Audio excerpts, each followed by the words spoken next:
Hey guys, welcome to Hollywood movies explainer. तो दोस्तों, आज की हमारी इस वीडियो में आप द इंटरव्यू मूवी के एक्सप्लेनेशन का पार्ट 2 देखेंगे। दोस्तों, मैं आपको रिकमेंड करूंगा, अगर आपने इस मूवी के एक्सप्लेनेशन का पार्ट 1 नहीं देखा है तो अभी आप डिस्क्रिप्शन बॉक्स में दिए गए लिंक में क्लिक कर कर उस पार्ट को देख सकते हैं, या फिर ऊपर दिए गए आई बटन पर क्लिक कर कर भी देख सकते हैं। तो दोस्तों, पार्ट 1 में हमने देखा था कि कैसे फ्लेमिंग फोरेंसिक डिपार्टमेंट में अपने फिंगरप्रिंट देने के बाद सार्जेंट से कहता है कि वो सब कुछ सच बताकर उनकी हेल्प करने के लिए तैयार है, बस उसे इसके बदले में खाना चाहिए। और सार्जेंट स्टील फ्लेमिंग की ये बात मान लेते हैं। तो अब द इंटरव्यू मूवी के एक्सप्लेनेशन पार्ट 2 को स्टार्ट करते हैं। अब दोस्तों, सार्जेंट स्टील फिर से फ्लेमिंग के पास इंटरव्यू लेने आते हैं और उसका रिकॉर्डर ऑन करते हैं।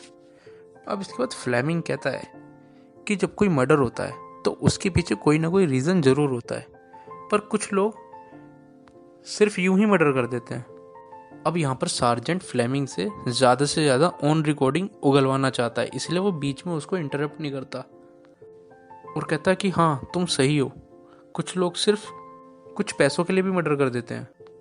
अब इसके बाद फ्लेमिंग कहता है कि जो अभी अभी मैंने अपने फिंगरप्रिंट दिए हैं वो तुमको उन ट्रांसफर डॉक्यूमेंट्स पर भी मिले होंगे। तभी सार्जेंट कहता है कि हाँ, पर हम उन सबूतों के आधार पर आपको सिर्फ कार चोरी के लिए ही चार्ज कर सकते हैं। अब इसके बाद फ्लेमिंग सार्जेंट से कहता है कि मुझे भूख लगी है, कुछ खाने को चाहिए। तभी सार्जेंट कहता है हाँ, मैंने एक आदमी को भेजा है, वो खाना लेकर आता ही होगा। अब फ्लेमिंग सार्जेंट से कहता है कि मैं तुम्हें एक डायग्राम बना के देता हूँ जहाँ पर मैंने बीक्रॉफ्ट को रखा है। अब सार्जेंट कहता है क्या मतलब? तभी फ्लेमिंग कहता है नहीं, पहले मुझे भूख लगी है, मुझे कुछ खाना है। अब सार्जेंट समझ जाते हैं कि फ्लेमिंग बिना कुछ खाना खाए उसको कुछ भी बताने वाला नहीं है, तो वो यहीं पर इंटरव्यू रोक देते हैं। और अब थोड़ी देर बाद वहाँ पर फ्लेमिंग के लिए खाने का काफ़ी सारा सामान आ जाता है। सार्जेंट उसके लिए काफ़ी सारे आइटम्स मंगाता है। और अब सार्जेंट फिर से रिकॉर्डर ऑन करता है और इंटरव्यू स्टार्ट करता है। अब फ्लेमिंग उसको खाते खाते ही बता रहा होता है कि जब भी कोई मर्डर होता है आप लोग उसके पीछे का मोटिव ढूंढने लग जाते हैं। अब तुम बीक्रॉफ्ट को ले लो, उसके पीछे मेरा क्या मोटिव था? अब सार्जेंट कहता है कि हमें क्या पता। तो फ्लेमिंग कहता है नहीं, मेरा कोई मोटिव नहीं था, फिर भी अगर तुम्हें मोटिव चाहिए तो मैं तुम्हें बता देता हूँ कि मेरे पास पैसे नहीं थे। तभी बीक्रॉफ्ट आया और उसका टाइम भी आ गया। अब सार्जेंट पूछता है मतलब? अब फ्लेमिंग कहता है कि उसके कब्र में जाने का टाइम। और तभी फ्लेमिंग प्रायर से कहता है कि ज़रा वो मियोनी पास करना। प्रायर उसे मियोनी दे देता है। अब सार्जेंट फ्लेमिंग को सब कुछ डिटेल में बताने के लिए कहता है। अब फ्लेमिंग उसको डिटेल में बताने लगता है। वो कहता है कि मैं बेलरेंट में था, मैं सेलरोज गया, तभी शाम का वक्त था, मैं रोड पर लिफ्ट मांग रहा था, तभी बीक्रॉफ्ट की कार आकर रुकी और मैंने अपना नाम पीटर विलियम्स बताया और उसने मुझे अपनी कार में लिफ्ट दी। उसके बाद बीक्रॉफ्ट ने रास्ते में पेट्रोल पंप पर अपनी कार पेट्रोल भरवाने के लिए रोकी और जब वो पेट्रोल के लिए पैसे दे रहा था तभी मैंने उसके पर्स में पैसे देखे। तभी मैंने एक आइडिया सोचा। सार्जेंट कहता है कैसा आइडिया? तभी फ्लेमिंग कहता है उसे मारने का। अब इसके बाद फ्लेमिंग कहता है कि किसी को मारने के लिए कोई भी मोटिव नहीं चाहिए। जैसे कि बीक्रॉफ्ट के पास सिर्फ $38 थे, अगर तुम किसी को जाकर बताओगे कि किसी का $38 के लिए मर्डर हो गया तो उसको सुनने में ज़्यादा मज़ा नहीं आएगा, क्योंकि मर्डर तो काफ़ी सारे पैसे या फिर बदला लेने के लिए किया जाना चाहिए। पर ये सब बकवास है, मैं मर्डर सिर्फ इसलिए करता हूँ क्योंकि मैं मर्डर कर सकता हूँ।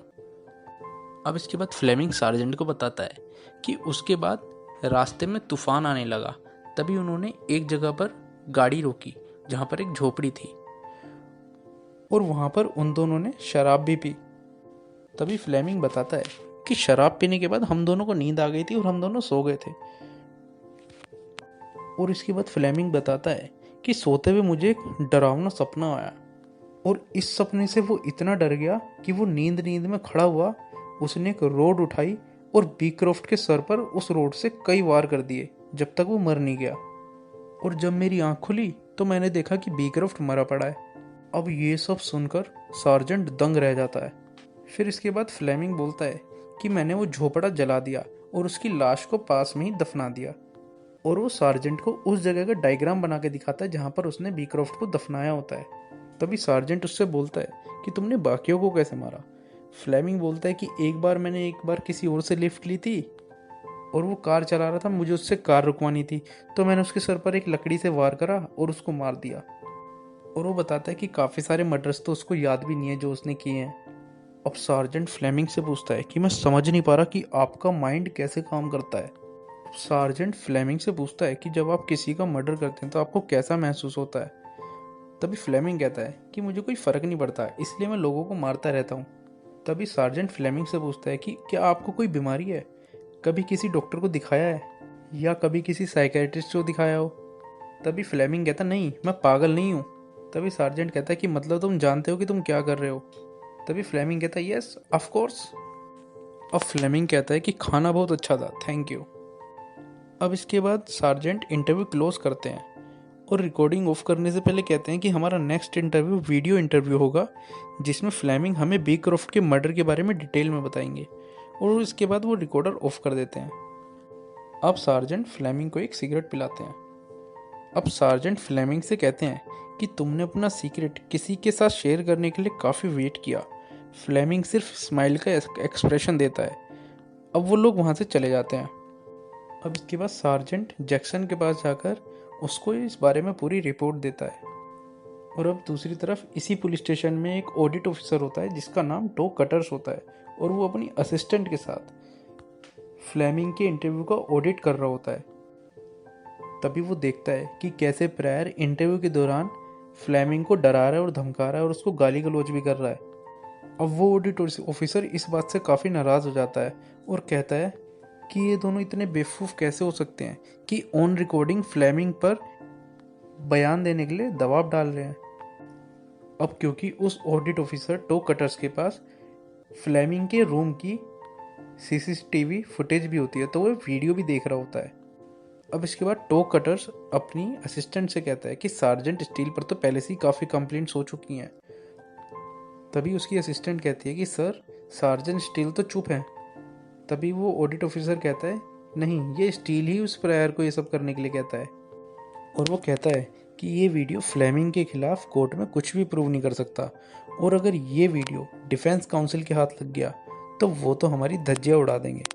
तभी उसकी असिस्टेंट कहती है कि सर टेंशन मत लीजिए, सार्जेंट ने उसे सब कबूल करा लिया है, वो एक साइको किलर है। तभी वो टो कटर्स कहता है कि यहाँ पर साफ साफ दिख रहा है कि उसने दबाव में आने के बाद ये सब कहा है, यानी कि उसने ये सब बचने के लिए झूठ बोला है। और कहता है कि तुम्हें दिख नहीं रहा कैसे वो बार बार खाने के लिए बोल रहा है और वो उसको मना कर रहे हैं। ऐसा भी तो हो सकता है कि उसने खाना खाने के लिए ये सब झूठ बोला हो।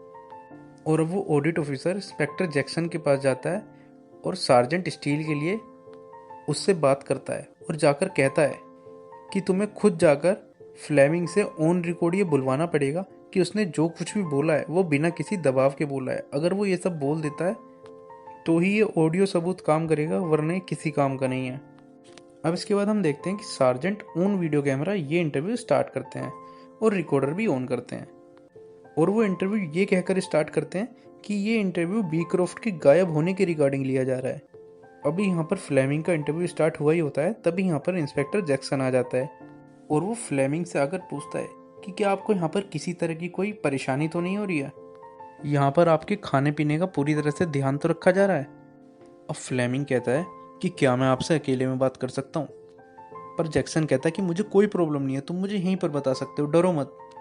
अब जैक्सन डर कर तेज आवाज में बोलता है कि काश आप पहले आ गए होते, ये लोग सुबह 5 बजे आकर मेरे घर का दरवाजा तोड़कर मुझे यहाँ जबरदस्ती ले आए, और मैंने इनकी हेल्प करने की कोशिश भी की और ये बताने की कोशिश भी की कि मैंने कुछ नहीं किया, मैं बेकसूर हूँ, पर इन्होंने मेरी एक भी बात नहीं सुनी। वो कहता है कि मुझे कार चोरी के बारे में कुछ नहीं पता, ना ही मुझे बी क्रॉफ्ट के बारे में कुछ पता है। ये लोग मुझे रोज डराते हैं, धमकाते हैं, और ये प्रायर ये तो मुझे मारने की धमकी तक देता है। इन्होंने मुझे जब से मैं आया हूँ कुछ भी खाने को नहीं दिया था। अब यहीं पर सार्जेंट स्टील कहता है कि तुम तो कन्फेस कर चुके हो कि तुमने चोरी के साथ 6 मर्डर्स भी किए हैं, और तुमने हमें डिटेल में ये भी बताया कि तुमने बी क्रॉफ्ट को कैसे मारा और उसकी बॉडी को कैसे दफनाया। अब फ्लेमिंग कहता है कि मैंने आपको सिर्फ वही बताया जो आप सुनना चाहते थे। अब जैक्सन कहता है कि मैं कुछ समझा नहीं।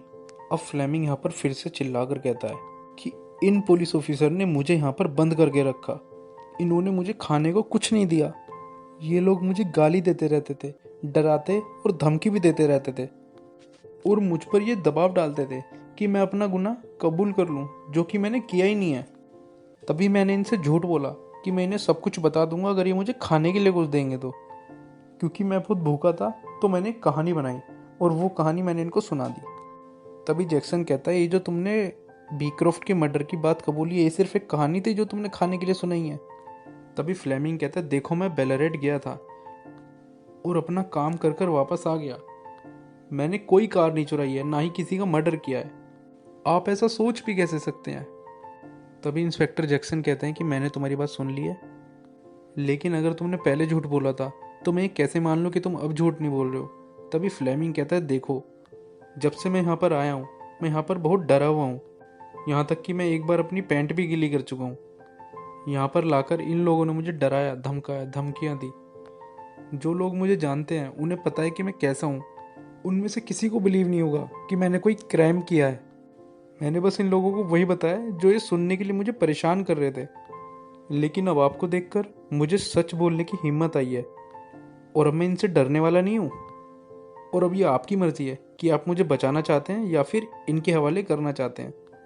अब जैक्सन फ्लेमिंग की सारी बातें ध्यान से सुनता है और सार्जेंट से कहता है कि इस इंटरव्यू को यहीं पर ख़त्म करो और मुझसे मेरे ऑफिस में आकर मिलो। और जैसे ही जैक्सन उस रूम से बाहर निकलता है, सार्जेंट इंटरव्यू बंद करते हैं और सभी रिकॉर्डिंग्स को भी ऑफ करते हैं। और तभी फ्लेमिंग से कहते हैं कि हम दोनों जानते हैं तुमने क्या किया है। तुम ये उम्मीद छोड़ दो कि तुम बचकर यहाँ से निकल जाओगे। तभी फ्लेमिंग कहता है कि मैंने सिर्फ एक कहानी सुनाई थी, मैं खूनी नहीं हूँ। और वो सार्जेंट को गाली भी दे देता है। इसके बाद सार्जेंट वहाँ से चले जाते हैं। अब इस सब के बाद प्रायर काफ़ी डर जाता है और वो सार्जेंट से ये पूछने लगता है कि अब हमारे साथ क्या होगा। तभी सार्जेंट कहते हैं कि कुछ नहीं होगा, हम इसे इसके कर्मों की सज़ा दिलवा कर रहेंगे। अब सार्जेंट और प्रायर इंस्पेक्टर जैक्सन की कैबिन में जाते हैं। वहाँ पर जैक्सन सार्जेंट से कहते हैं कि सार्जेंट ये तुमने क्या किया। तभी सार्जेंट कहते हैं कि सर चिंता मत कीजिए, हमारे पास एक फिटनेस है जिसने उसे बीक्रॉफ्ट के साथ देखा था और हमारे पास ट्रांसफ़र डॉक्यूमेंट और उस लेटर पर उसकी हैंडराइटिंग और उसके फिंगरप्रिंट भी हैं। अब जैक्सन कहता है कि तुमने देखा उसने कितनी अकलमंदी से ऑन रिकॉर्डर अपना बयान बदल दिया और तुम्हारे खिलाफ डराने और धमकाने के लिए कंप्लेंट भी दर्ज करा दी। अब जैक्सन सार्जेंट से कहते हैं कि अगर तुम्हारे पास उसके खिलाफ कार चोरी के सबूत हैं तो मैं एक ऑफिशियल स्टेटमेंट बनवा लूँगा और उसके आधार पर हम उस फ्लेमिंग को बाद में समन भेजेंगे, पर अभी के लिए हमें उसे छोड़ना पड़ेगा। अब इतने में वहाँ पर वो ऑडिटिंग ऑफिसर टो कटर्स आ जाता है। तभी जैक्सन टो कटर्स से अपने ऑफिस में वेट करने के लिए रिक्वेस्ट करते हैं और इसके बाद सार्जेंट और प्रायर दोनों टो कटर्स के पास जाते हैं। और टो कटर्स उन दोनों से कहता है कि एथिक्स कमेटी के कहने पर आज सुबह से मैं तुम पर निगरानी कर रहा हूँ और मैंने ये पाया कि तुमने लॉ का डिसरिगार्ड किया है, यानी कानून का उल्लंघन किया है। और मुझे इंस्ट्रक्ट किया गया है कि मैं इस बारे में तुम दोनों का एक फॉर्मल इंटरव्यू लूँ। अब सार्जेंट कहता है कि सर हमने किया ही किया है, हमने तो बस कुछ सबूत इकट्ठा किए हैं ताकि हम इस खतरनाक आदमी को पकड़ सकें, हमने कोई कानून नहीं तोड़ा। और सार्जेंट उसके बाद टो कटर्स से बहस करने लगता है और इसके बाद टो कटर्स काफ़ी नाराज़ हो जाता है और वो कहता है कि तुम ये बात पूरे डिपार्टमेंट को कैसे समझाओगे, और वो उन दोनों को वहाँ से जाने के लिए कहता है। अब इसके बाद इंस्पेक्टर जैक्सन फ्लेमिंग का इंटरव्यू लेने जाता है और वो उससे पूछता है कि स्टील और प्रायर ने उससे कैसे झूठा बयान देने पर मजबूर किया। फ्लेमिंग भी सब उसे बड़ा चढ़ाकर बताता है और फिर एंड में कहता है कि इन दोनों से बचने के लिए मुझे झूठा बयान देना पड़ा। और अब दूसरी तरफ हम देखते हैं कि सार्जेंट और प्रायर अभी भी मर्डर के रिगार्डिंग सबूत इकट्ठा करने में लगे होते हैं। अब सार्जेंट सोचता है कि अगर किसी तरह हमें बीक्रॉफ्ट की उसकी बताई गई लोकेशन पर बॉडी मिल जाए तो हमारे पास फ्लेमिंग के ऊपर बीक्रॉफ्ट के मर्डर का इल्ज़ाम लगाने के लिए काफ़ी सबूत इकट्ठे हो जाएंगे।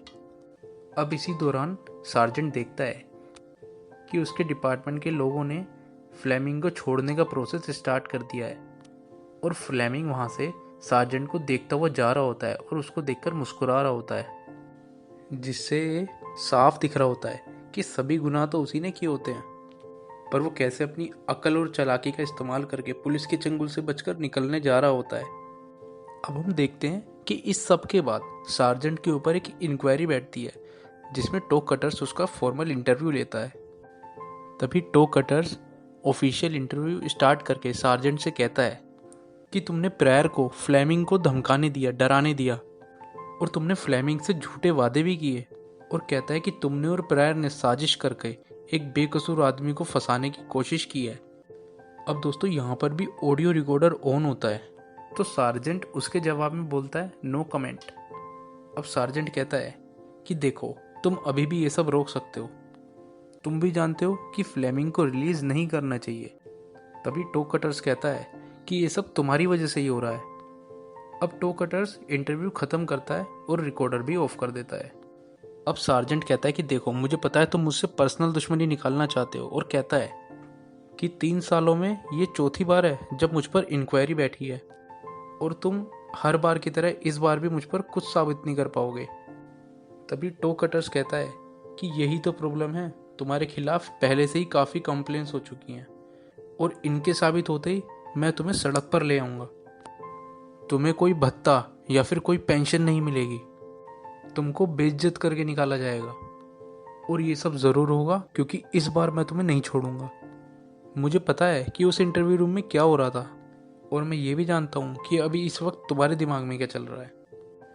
अब सार्जेंट कहता है कि देखो, जिनको मैं पकड़ कर लाता हूँ वो तो मेरे खिलाफ कंप्लेंट करेंगी। अब इस सब के बाद टो कटर्स वहाँ से चला जाता है। अब हम यहाँ पर देखते हैं कि सार्जेंट ने अपने पर्सनल ऑडियो रिकॉर्डर पर यहाँ पर ये सब रिकॉर्ड कर लिया होता है, और इसके जाने के बाद वो कहता है कि अब मेरे पास भी सबूत है कि तुमने मुझे धमकी दी है, डराया है। अब इसके बाद सार्जेंट स्टील वहाँ से चले जाते हैं, और इसके बाद हम देखते हैं कि फ्लेमिंग को छोड़ा जा रहा होता है। और जब फ्लेमिंग पुलिस स्टेशन से बाहर निकल रहा होता है तो उसको जैक्सन दिखाई देता है, और तभी वो जैक्सन से जाके कहता है कि सारी पुलिस इसी तरह की होती है क्या? कितनी बुरी बात है, ये लोग मुझे फंसाना चाहते थे। और जैक्सन से हाथ मिलाने के लिए अपना हाथ आगे बढ़ाता है, जिसके बाद जैक्सन उसको घूरता है। अब फ्लेमिंग वहाँ से चुपचाप निकल जाता है। दोस्तों, अब इसके बाद हम देखते हैं कि फ्लेमिंग बेफिक्र घर जा रहा होता है। यहाँ पर हमने इस मूवी में ये देखा होता है कि वो कितनी चालाकी से अपने सभी गुनाहों को कबूल करने के बाद भी पुलिस के हाथों से बचकर निकल जाता है। अब वो घर जाते हुए काफ़ी खुश होता है। दोस्तों, अब इसके बाद हमें दिखाया जाता है कि फिर से फ्लेमिंग एक दिन रोड पर खड़ा होकर लिफ्ट मांग रहा होता है। अब यहाँ पर फ्लेमिंग अपने नए शिकार की तलाश कर रहा होता है। तभी वहाँ पर एक कार आकर रुकती है, और उसके बाद ये मूवी यहीं पर ख़त्म हो जाती है। तो दोस्तों, उम्मीद है कि आपको आज की हमारी इस मूवी का एक्सप्लेनेशन अच्छा लगा होगा। अगर आपको हमारी ये वीडियो पसंद आई है तो हमारी वीडियो को लाइक कीजिए, शेयर कीजिए, और हमारे चैनल की लेटेस्ट वीडियोस का नोटिफिकेशन सबसे पहले अपने मोबाइल पर पाने के लिए हमारे चैनल को सब्सक्राइब करें और बेल आइकन को भी ज़रूर दबाएं।